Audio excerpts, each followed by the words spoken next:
تبارك الذي بيده الملك وهو على كل شيء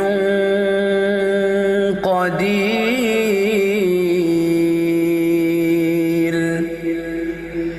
الذي خلق الموت والحياة ليبلوكم أيكم أحسن عملا وهو العزيز الغفور.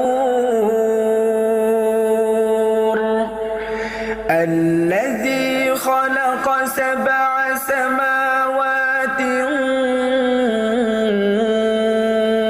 طباقا ما ترى